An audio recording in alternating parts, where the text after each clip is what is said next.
Hey guys, welcome back to Mo's Game Table. Today we're going to take a look inside Combat Volume 1. This is a game designed by Ross Martell and is published by Compass Games. As wargamers, we spend most of the time playing our multiplayer war games Solitaire. This here is a purpose-built Solitaire game, and being that it is tactical, it was even more exciting to me. And when Compass announced Volume 2 coming out, the expansion here at the beginning of 2002, I knew I had to get a copy of this for sure. So I tracked down a copy, and now I've got it on the table to share a look inside with you. So let's take a look at the back of the box and see what this game's all about. Combat is a solitaire game of man-to-man combat in the 20th century. Set in France in 1944, the player will take control of an American squad of 12 soldiers and attempt to complete a variety of missions against enemy forces that are controlled by the game system. The game system uses a unique state-based AI, where the actions of enemy forces are determined by a combination of their current morale state and a random card draw.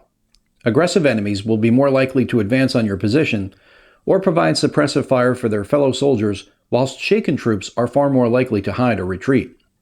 With multiple scenarios ranging from attacks on farmhouses to defending a hill, destroying enemy artillery pieces, rescuing members of the resistance, to desperate last stands as the enemy closes in for the kill, Combat provides a wide variety of battle situations for you to experience. Add in the fact that there are random events, variable enemy forces, and many scenario options, and you have a game that can be played for years to come. And we have an example of the maps, the cards, and the counters here. And the components, we get 6 counter sheets, 4 25 by 38-inch maps, 2 decks of cards, a display mat, impulse turn track, a player aid card, rulebook, scenario book, and 2 10-sided dice, as well as 1 6-sided dice. It is rated as medium on the complexity scale, 30 to 90 seconds per turn. Map scale is 10 yards per hex. Unit scale is man-to-man, and it is obviously designed for one player as it is a solitaire game. Average time to play is 3 to 4 hours. So let's take a look inside and see what we get.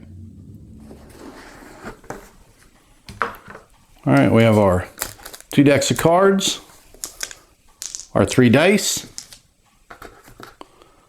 the rule book, and the scenario book, player aids,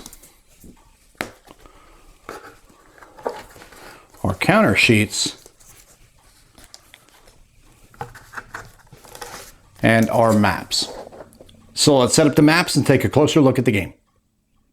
Now we'll take a look at the maps that come with the game. There are 4 different maps. We'll take a look at them each individually, but you can see here on the first one, the farmhouse, there's a wide variety of terrain that you're gonna have to battle through that will block line of sight, that will offer various forms of cover and concealment. You've got streams, trees, marsh, long grass, orchards, logs, depressions, fields, hedgerows. You can see here there is a really busy field that you'll be fighting on. So that's going to be really cool. And each one of them gives its own unique feel, where each will pose their own unique challenges. And map number 2 is the hill. As you can see, here's the hill. And you've got a good wide variety of terrain that you can fight through to get up to the hill as well as to defend on the hill itself. Then we have map number 3, the village. The village is over to the right, and you've got a good amount of hedgerows and fields here, as well as trees that you'll be using on your assault into the village. And lastly, map number 4 is the hedgerows. And this looks like a really brutal map to fight on. You've got all these hedgerows, all these fields. It's like the maze of mayhem right here that you've got to work through.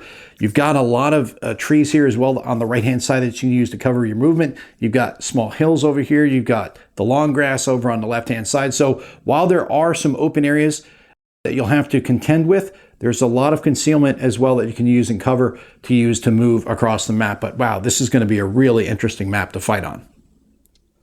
Next, we'll take a look at the player aids that come with the game. Here on the turn track, you will track your impulses, initiative, the turns themselves, and then the stacking overflow. The display mat is where you'll keep track of the enemy deck, discard pile, friendly initiative, and up to 4 enemy squads. And the final player aid is a fold out. On the front, we have the sequence of play, which lists out all the steps to do on your turn. Then we have the indirect fire support. And on the back, we have the weapon characteristics of all the weapons that'll be in use during the game. And on the inside, we have the order terrain chart, spotting chart, and the check results display. Next, we'll take a look at a few examples of the decks of cards that are in the game. There are two decks, the friendly deck and the enemy deck, which in this case is the Germans. There are three different types of friendly cards. You have discard, order, and your friendly event card. The top of the card gives you the initiative box. Inside that it says Abel, Baker, and Charlie. Those are your three squads, and next to that is their initiative level. Below that we have the discard or order section, and here it says discard, keep your head down. Enemy hit automatically becomes a duck back. Below that you have the wound effect. In this case it says close call. To the right it says MC, that is a morale check. Over for friendly event, it says roll on the friendly event table, draw another card to replace this one, and then shuffle the friendly card deck and the discard pile to create a new deck. And on the enemy cards, we have the initiative level at the bottom right, 79, 37, and 55. These will be compared to the numbers at the top left of the friendly cards to see who gets the initiative. There are two different states for an enemy, and that is in cover or in the open. Below that, you have the morale status: aggressive, bold, normal, cautious, or shaken. And based on the status and the state is what you can do. So for example, in cover, normal will be aimed fire.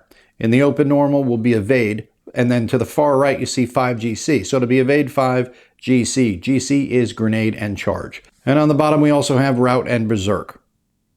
Next, we'll take a look at the counter sheets that come with the game. These first two, we're going to look straight up and down because it's the only way to see the soldier counters for the game. We have the US and the German counters. The top right, we have the troop quality of the character. Below that, you have the weapon skills for each of the individual weapons. And some of the units will have an additional skill. In this case, the T is for tough, and this red cross up here is for the medic. Some of the leaders will also have a value next to them. That's their leadership value. You see there for that 1 for the German leader. And on the back, we have the German markers just with the German cross because you don't know what's underneath them until they're spotted. For the US, this background just shows that they're hidden. On the front, it's spotted. Here, it is hidden. And on the second sheet, we have the remainder of the German counters, as well as some civilians over to the right side. And on the next sheet, we have some of the administrative counters, as well as some of the order markers. The order markers have the 4 numbers at the bottom, and that tells you what you can do in each of the 4 impulses. A 0 of any color means that the character may not move or fire this impulse, but it may still spot and duck back as normal. A black 1 means that the character must move 1 hex during its activation. A blue 1 means that the character may move 1 hex during its activation.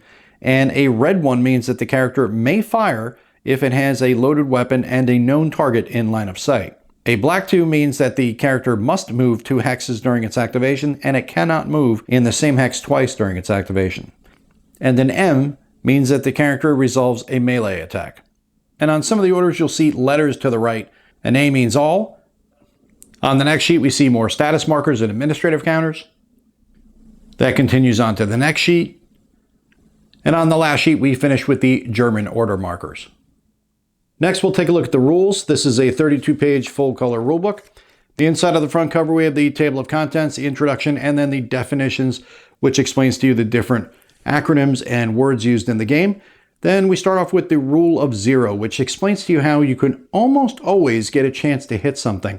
Even though it doesn't seem like you may, you do have a chance in almost all cases of hitting, and I like that. Game components, sequence of play, friendly card phase, which explains to you all the aspects of the cards. Then we get to the markers, which explains to you the markers. We've already looked at those when we looked at the counter sheets. And then the friendly order phase, it explains to you the different orders that you can use, which we've talked about. Suppressive fire, run and gun, sneak, evade, sprint, charge, and so on. Smoke grenades, and then you have your plans. Reload, medical aid, search, hide, carry, drag, duck back, rally. You can see there's a lot of different orders you can use for your units. Then the character breakdown for the counters, which we've already looked at. And then the initiative track example, which we've talked about as well. Remember, the initiative for the US units is at the top, and then for the Germans is at the bottom right. Then the enemy order phase, which we've talked about briefly when we looked at the cards. Directional compass, entering terrain, board edges, charge and grenade checks, prepared, unprepared, alert, waiting, all the different statuses and actions that the enemies can do. Enemy orders, similar to the friendly orders. Then you have the terrain effects in the game, the different types of terrain. Given an illustrated example here on page 19. Then we get into firing. rates of fire, weapons, slow weapons and heavy weapons, grenades, belt-fed weapons, and then we have a grenade example here on page 22. Get into melee and wounds. Then we get to morale. Each character can be in one of 7 different morale states: berserk, aggressive, bold, normal, cautious, shaken, or rout. And all of those states are explained to you there. Then we get into smoke. And we have here an illustrated example of smoke. Then we get to morale, rally, troop quality, and wound morale checks here. And then off-board artillery, night and illumination, and the scenarios and victory points all explained to you here. And then the victory conditions, then we get to the index on page 31. And we are at the back of the rulebook. Next, we'll take a look at the scenarios. This is a 64-page full-color book. Inside of the front cover has the table of contents listing out all the different scenarios, as well as the events, which are the first thing that you'll see here in the scenario book. These are the random events for attacking for the U.S. forces, and then the random events for the German forces. Then we have the random events for defending, U.S. first, and then the German forces. Then we start off with the introductory scenarios. There are 10 scenarios in the game, but there are also 4 introductory scenarios to kind of let you learn the rules as you go a little bit at a time, and then get your head wrapped around them, and then you dive right into the regular scenarios. Introductory scenario 1 is a meeting of patrols. Lists out the forces, your setup, your friendly forces, and then any special scenario rules, and then the victory conditions and the victory level on the next page. Introductory scenario 2, rendezvous. Introductory scenario 3, get that gun. And then the final one is here they come. Then we get into the regular scenarios, attack the farmhouse. You can see now things really do increase, more friendly forces, more enemies, the different victory conditions, and your victory levels. And then there are also some options for the scenarios if you want to change things up. Scenario 2, defend the farmhouse. Then there's also a night attack option for scenario 2. Scenario 3, let's get out of here. There are some scenario random events which will also change things up each time you play. And there are specific enemy and friendly event tables for that scenario. Scenario 4, a sniper's village. And again, some more scenario options to change things up if you choose to. Scenario 5 is the village defense. And you have a night attack option here for that one. Scenario 6, scout the hill. More scenario random events. And then we have hold the hill for scenario 7. Scenario 8 is a rescue mission. Scenario 9 is destroy those guns. Scenario 10, hold until relieved. And that is the last scenario in the book. You can see some event tables here. Then we get to the extended example of play on page 55, which lists out your order of battle and shows you the counters that'll be in use, the cards, an illustrated example at the bottom here, and then we start off in turn 1. It walks you through step by step along with the illustrated examples so you can see what's going on throughout the course of the play of the game. Impulse 1, Impulse 2, and you've got your illustrated examples to follow along. You can even set up the counters on the map if you want to, follow along with it so you can better understand all the steps. You get through the first 4 impulses and then the end of the turn with a really big illustrated example here. And then we're at the back of the scenario book with a page of designer's notes from the designer, Ross Martell. And that is a look at everything you get inside of Combat Volume 1. This is a game designed by Ross Martell and published by Compass Games. I had sat on getting this game for a while. It's been out a couple of years now and I just hadn't pulled the trigger. But once Compass announced Volume 2, which is going to have not only an expansion of more scenarios, but also a full campaign, new rules, new units, the whole 9 yards, I said, I got to get this now. Tactical gaming is one of my favorites. And the main reason is because I feel a greater attachment to the units than I do in, say, a strategic or operational game. I think it's because the individual squads that are depicted on the counters, and also you're at a very zoomed in level. So it feels more personal than it does at a higher abstract operational level, for example. This is going to make it even more so for me because now it's man-to-man, not just squad against squad. It's going to be man-to-man. So you're going to feel those losses greater, at least I will when I'm playing. Maybe it's that kind of that RPG mindset you get from tactical gaming.